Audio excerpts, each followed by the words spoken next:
Hey guys, and welcome back to another unboxing vlog. So for today's video, alam niyo na, ito na, ang pinaka-iintay ng lahat, hindi, ang pinaka-iintay natin, di ba? Yes, it's a dark gray. Uy, naunahan pa ako sa mismong pangalan ng toy. So ito na guys, si Lilios Dark Rain. So, dito pa lang makikita nyo na parang astronaut themed siya. Ito yung itsura ng kanyang box sa side. At ito yung itsura ng box sa likod. Dark green.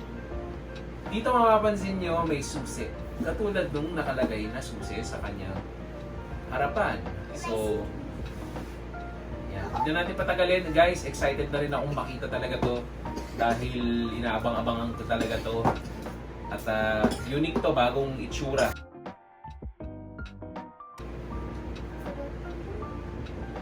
Right. Pagka in-open nyo siya, ay ito yung itsura ng card niya sa harap.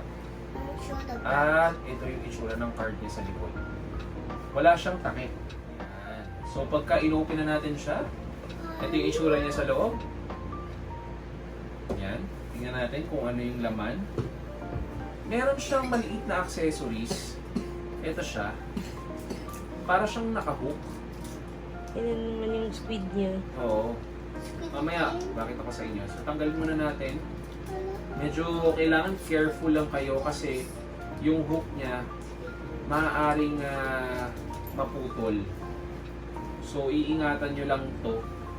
Yan. Tsura niya. Tapos, pag in-open nyo na siya, ito na siya. Excited na ako.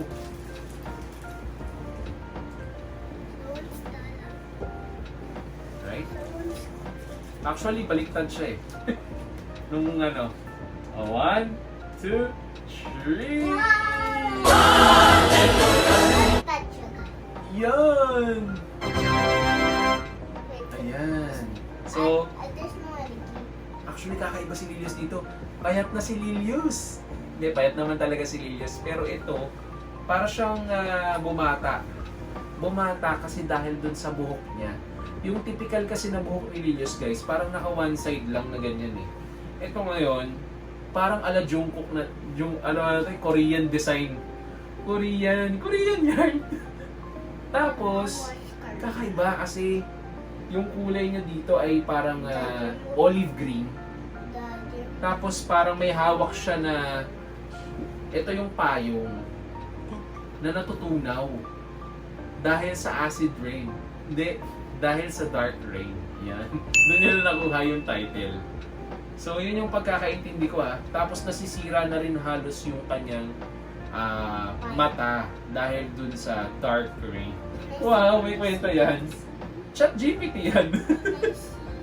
Tapos, meron siya ditong parang crystal na square dun sa ilalim ng kanyang payong. Tapos may hawak siya na pusong transparent. Pusong bato na transparent. Tapos nakalagay sa mismong ganito niya, lost. O, diba? Meron din siyang parang susi na umiiyak. Kasi nga lost na siya. Lost na yan! Can I see? Uy, may zipper pa rin siya dito kaparehas ng mga halos ng ibang Lilios na nakita natin yung in-unbox natin nung nakaraan. Tapos pagdating sa likod, ganda ng damit, guys. Alam niyo yung Lilios na may aso, ano pangalan nun? Yung naka-jacket din. Don't touch my toys. Buti pa si Sky, alam na alam.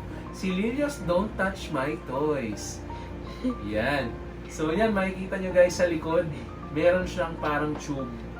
Kung mahilig talaga kayo sa space, tapos nakita nyo si Lilios, eto na. Astronaut pa lang, tas eto na yung master ng mga astronaut. Ewan ko kung nagigets nyo ako kasi kung nagkukulik kayo ng Lilios, alam nyo yung tatlong astronaut na iba-ibang kulay. Ito na yung boss nila. At pupunta na sa kanila. Meron siyang nakalagay na bandage sa kanyang face. Like a little square. Alam ko na kung saan galing to kasi mukhang squid. Squid game yata to. Charot. Hindi, pero maganda talaga kasi yung mismong...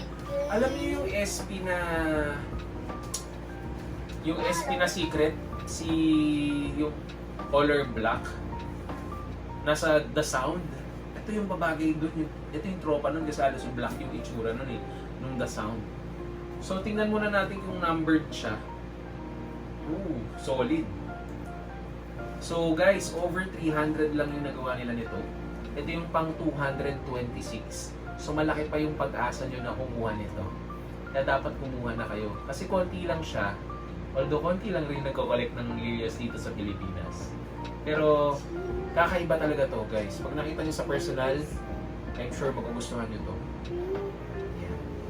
So kung nagustuhan niyo guys ang ating unboxing ng Lilios Dark Rain, huwag niyo kalimutan mag-like, subscribe at mag-share ng ating YouTube channel. So paano guys? Bye-bye! Yun! Nuka Family.